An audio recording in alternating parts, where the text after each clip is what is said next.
Shalom to the nation of Israel. First and foremost, I want to give all praise, honor, and glory to Yahweh Hashem, Hamashiach Yahushai, Ba'Hashem Rakha Kodash, the Israelites are the so-called Negroes, Latinos, Native Americans. We make up the 12 tribes of Israel according to the Bible. Back out here with another lesson through the spirit and power of Yahweh Hashem, Hamashiach Yahushai.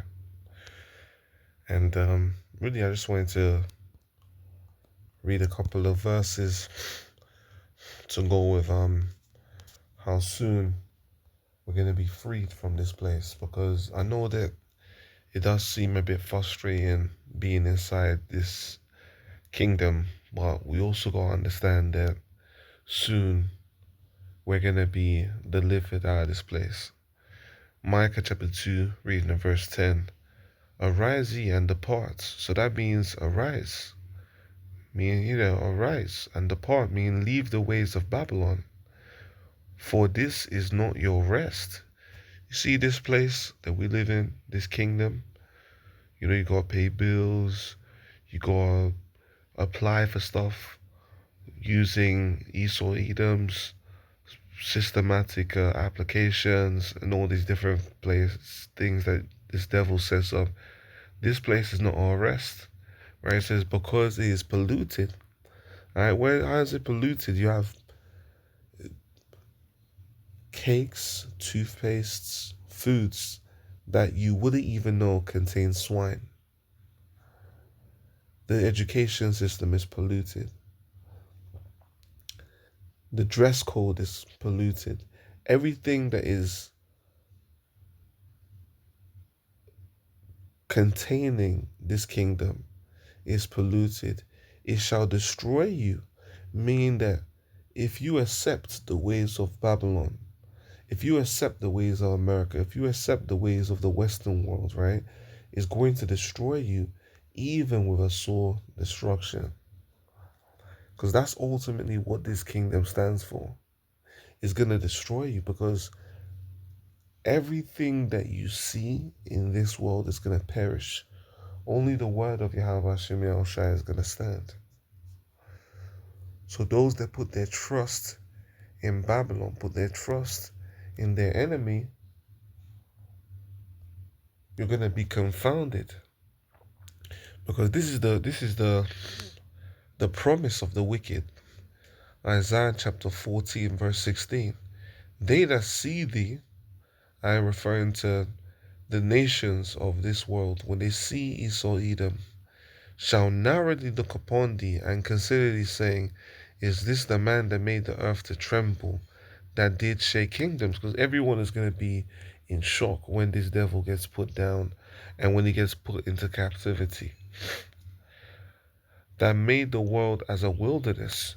He's made the world as a wilderness. Giving you these oyster cards, underground systems, overground systems, thousands of people just following this algorithm of brainwashing, and destroyed the cities thereof, that opened not the house of his prisoners, giving people long prison sentences, not even opening the house of people, right? All the kings of the nations, even all of them, lie in glory, everyone in his own house. But thou art cast out of thy grave like an abominable branch, and as the raiment of those that are slain, thrust through with a sword, that go down to the stones of the pit, as a carcass trodden under feet. Because ultimately, the so-called white man, right, he's going to be put down, and once he gets put down, he's never going to be able to rise ever again. He's going to be condemned. Right, but in these last days, the Most High is dealing with a remnant, a remainder, because there's not every single Israelite is going to make it on this go-round, right? It's only going to be a remnant that's going to listen to the word of Yahweh Hashem Yahushai. This is Baruch chapter 2 verse 29. If ye will not hear my voice, surely this very great multitude shall be turned into a small number among the nations, where I will scatter them. For I knew that they would not hear me, because it is a stiff-necked people. The Lord knew that Israel wasn't going to hear. Because when he gave those commandments in Deuteronomy 28, he knew that Israel wasn't going to hear. He knew that Israel would have to face the consequences for disobedience. But in the land of their captivities, they shall remember themselves. And that's what we're doing right now in the land of our captivity. We're remembering who we are. We're remembering that we're the descendants of Abraham, Isaac, and Jacob. And shall know that I am Yahweh their God, for I will give them an heart and ears to hear. And they shall praise me in the land of their captivity, and think upon my name. And that's what we're doing. We're praising Yahweh Shem Yahushua in the land of our captivity. And we're thinking upon his name, which is Yahweh and Yahushua. And very soon, Israel is about to be delivered out of the hand of their enemies. Because when you read the book of Jeremiah, you understand that salvation is soon coming. Jeremiah chapter 16, verse 14. Therefore, behold, the day is come, saith Yahweh, that it shall no more be said, the Lord liveth, that brought up the children of Israel out of the land of Egypt.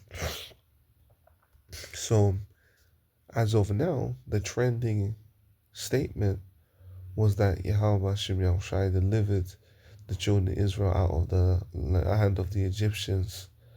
Because thousands of years ago, the Most High delivered the Israelites from the hand of the Egyptians. When the Egyptians had us in captivity, and the Most High delivered us out of the hand of our oppressors, we praised him and we thanked him. Verse 15, but Yahweh liveth, that brought up the children of Israel from the land of the north. The north is referring to North America, and from all the lands whither he had driven them, and I will bring them again into their land that I gave unto their fathers. That's the land of Israel. The Lord is going to bring us back into our land, right? And when we go back into our land, it's going to be a beautiful thing. Because when we go back into our land, right, we're going to have these nations in captivity. They're going to go in captivity. We're going to take them to our homeland, which is the land of Israel, and have them as slaves. Because they took us as slaves in the time when we were their slaves in the transatlantic slave trade, the sub-Saharan slave trade. Isaiah 14 verse 1, for Yahweh will have mercy on Jacob. Jacob is referring to the Israelites. And will yet choose Israel and set them in their own land. All right, the Most High is going to bring us back into our own land. And the strangers shall be joined with them, and they shall cleave to the house of Jacob. And the people shall take them and bring them to their place. We're going to take these nations into the land of Israel, right? And the house of Israel shall possess them, and we're going to possess these heathens in the land of the Lord for servants and handmaids, right, for slaves. And they shall take them captives, whose captives they were, and they shall rule over their oppressors. And that's what's soon going to happen. We're going to rule over these nations, all right? Now, how are we going to rule over these nations? Are we going to make a treaty with them? Are we going to speak smooth words with them? No. The Bible says we're going to use a rod of iron in order to rule the nations.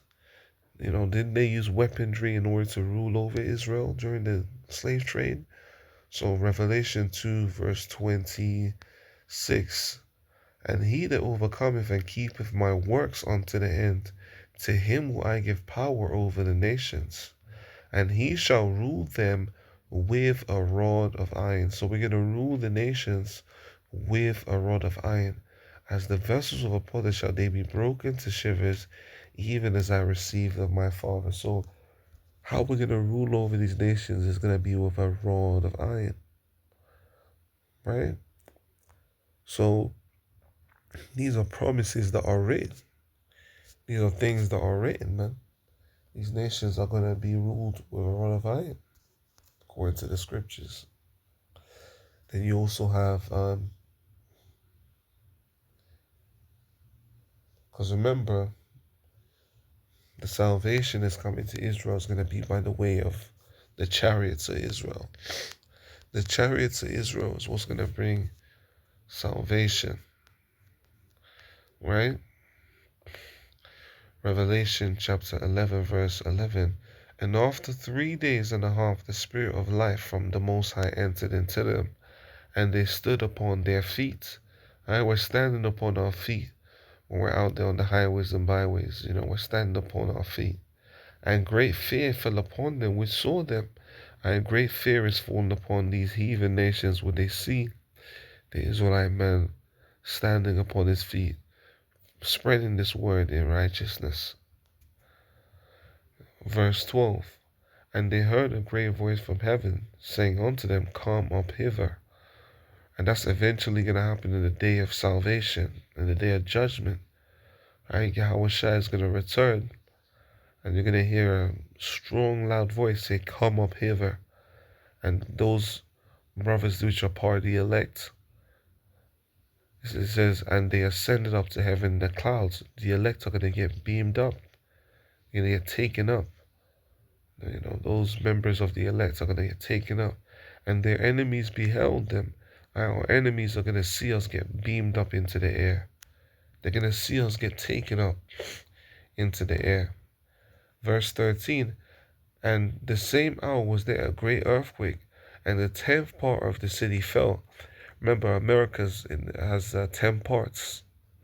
And in the earthquake were slain of men 7,000, a complete amount. And the remnant were affrighted and gave glory to the God of heaven. Right? They're going to give glory to Yahweh Hashem Yahushai. The second woe is past, right? World War II. And behold, the third woe cometh quickly. And the third woe is World War III. And that's going to be the final war that's going to end all wars, where Yahweh Shai is coming to rule, and he's coming to establish righteousness on the earth. A righteous government, which is going to take place. Isaiah chapter 2, reading the verse 2. And it shall come to pass in the last days that the mountain of Yahweh's house shall be established in the top of the mountains. Now, the mountains represent governments, and shall be exalted above the hills, and all nations shall flow unto it. Right? All these nations are going to flow under this government that the Lord is about to establish. And many people shall go and say, Come ye, let us go up to the mountain, that means the government of the Lord, to the house of the God of Jacob, and he will teach us of his ways, and he will teach us of his ways. So we're going to teach these heathens of our ways, and we will walk in his paths. For out of Zion, Zion is another word for saying the Israelites, shall go forth the law and the word of Yahweh from Jerusalem. And he shall judge among the nations, and shall rebuke many people, and they that beat their swords into and they shall beat their swords into plowshares, and their spears into pruning hooks. Nation shall not lift up sword against nation, neither shall they learn war anymore. So when the Lord Yahweh Shai takes over, the nations are no longer going to learn war anymore. Right now, the nations know war. Right? We're living in a day and age where there's war going on. The nations, you're seeing war going on in the Middle East. You're hearing about Russia and Ukraine. You're hearing about people dying in Africa. You're hearing different kind of things. So the nations they're still enlightened with war. But the Most High says that when the Israelites take over, right, the nations are not going to learn war anymore. And that's soon what's going to happen, right? He says, O house of Jacob, come ye and let us walk in the light of the Lord. The light of the Lord, that's referring to this wisdom, knowledge, understanding, and this Bible, right? So, let me read verse 6. Therefore thou hast forsaken thy people, the house of Jacob, because they be replenished from the east, and are soothsayers like Philistines, that they please themselves in the children of strangers. So, yeah. So we're hoping for the restoration of the nation of Israel, man. That's what we're hoping for. We're hoping for things to be brought back in order. But right now, things are not in order, so we're just hoping more and more for the kingdom to come. So, anyways, I hope this video was edifying. Pray for me to recover from this sickness. But anyways, I want to say call Loim La. Shalom. Shalom.